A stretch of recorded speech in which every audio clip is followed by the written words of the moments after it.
I want to start with a new segment. It's a little game that we here like to call Who Published That? Yeah, we have some very bad sound effects here, but you can look that one up on Spotify. It's called Brass Bell Hit Version 3.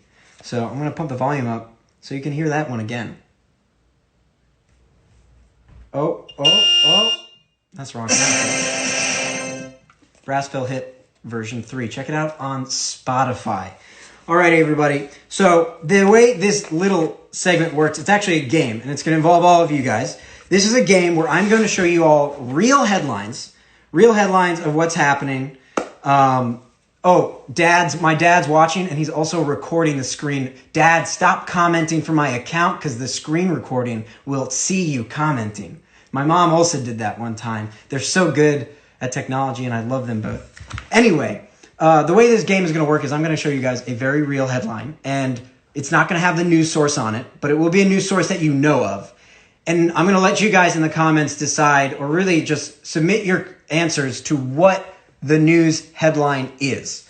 So we're going to start with this one, and it's actually about AOC. If you know AOC, here's a headline. AOC is sharing pairs with randoms on Animal Crossing because this is who we are now. Yeah, this is a very real article about a very real representative in the House of Representatives of our U.S. government. And it's about Animal Crossing, and it's about sharing pairs with randoms. Now, if you don't know what Animal Crossing is, it is a video game where you play a person who builds a little village, from building houses to planting pears to fishing. It's very relaxing, and you can visit other people's villages or islands. So AOC is campaigning in a way and making little stops on people's islands in a way that she cannot do at the moment.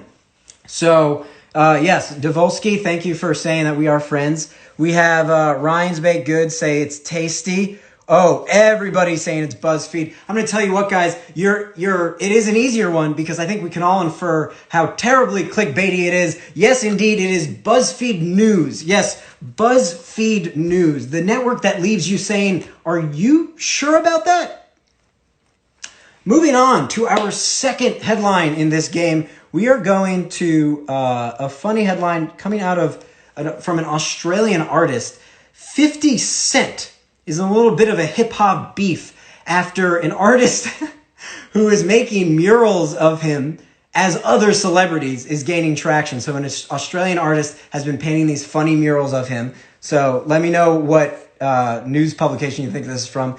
Just for more context on this, here are some other murals this man has created. Here he is as Tekashi. This is 50 Cent as Tekashi. Here he is as, I believe, Mao Zedong.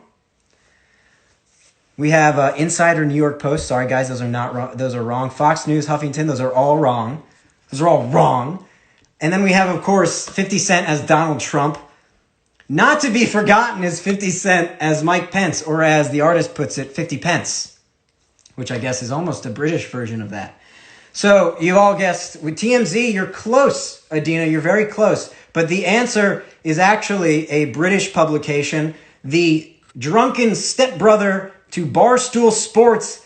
It's Unilad, everybody. Unilad has put this out. Much more of an internet content site than a news source, so I can't say I'm too upset about this, especially because it's not really news. It's just very funny. But we're going to keep moving on to our third headline. Oh, quick shout out to Brendan Lee for this headline. Thanks for being the news hound there. We're going to our third headline, which is also courtesy of a viewer, Abby Easton, with this headline. Yeah, we've got here a very interesting headline. Super constipated Florida lizard breaks record with gargantuan poop. Yep, this is a real headline. This is a real headline. And the thing that disappoints me the most about it is that this is going to be the hardest of all the three. Not just in terms of guessabilities, but in terms of the respect you're about to lose for the publication that put this out. So let's see what we've got.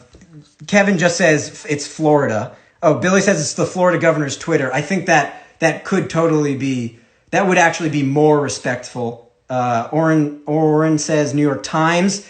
And Abby, who's the one who submitted this headline, is right. It is indeed the Smithsonian magazine, everybody. This is Smithsonian. The ones who make the museums are the ones talking to us about record-breaking constipation poops, gargantuan poops.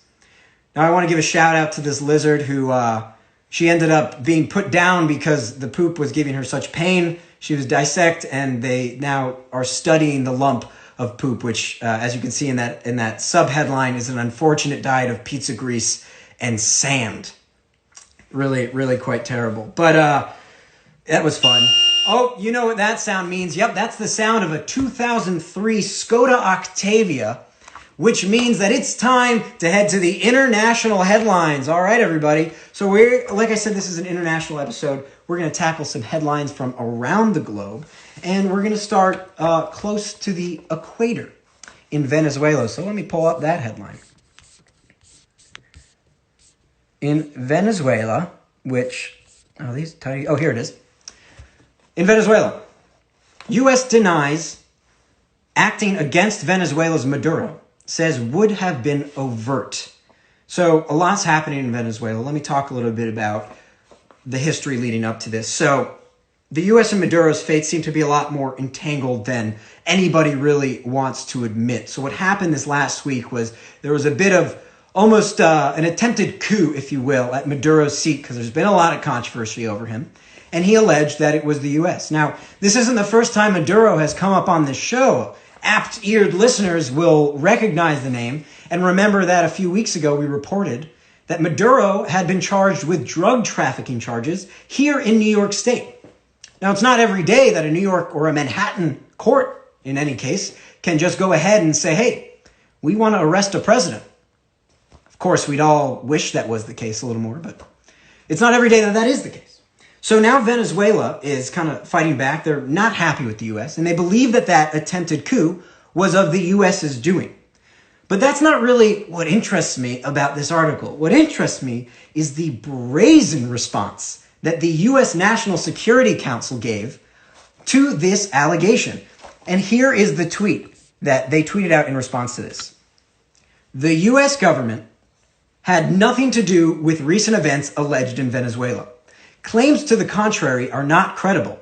If this had been a U.S. planned operation as claimed by Maduro, who's been indicted on narco-terrorism charges, they watch the show, it would have been overt, direct, and effective.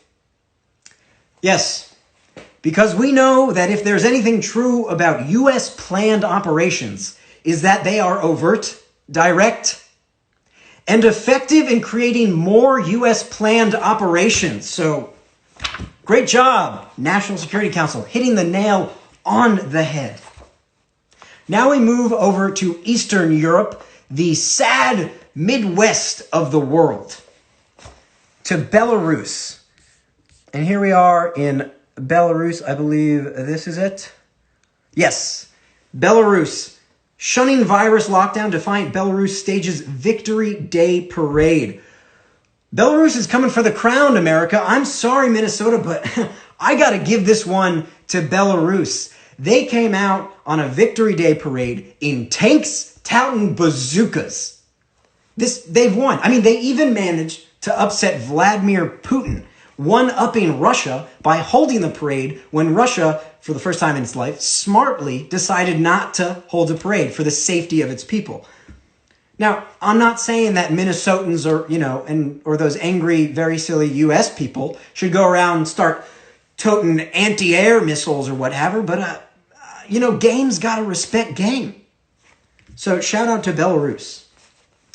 And now we go to a Belarusian neighbor, Slovakia, with some good news. Slovakia records no new coronavirus cases for the first time since March 10th. You know what? Good on you, Slovakia. They're the hottest ticket right now, and honestly, if you're looking for a late summer destination, Slovakia is your place to go. And if, you want to move there, now might even be the time. We at the And We're Live studios thought about moving our studios to Slovakia just because it might smooth out operations a little more. And, we actually thought about going to Street Easy and doing that, but you know what? The deals just weren't the same. As you can see here, This is what Street Easy had for us. I will say it's 300 euros, but I just don't think it has the bones we're looking for.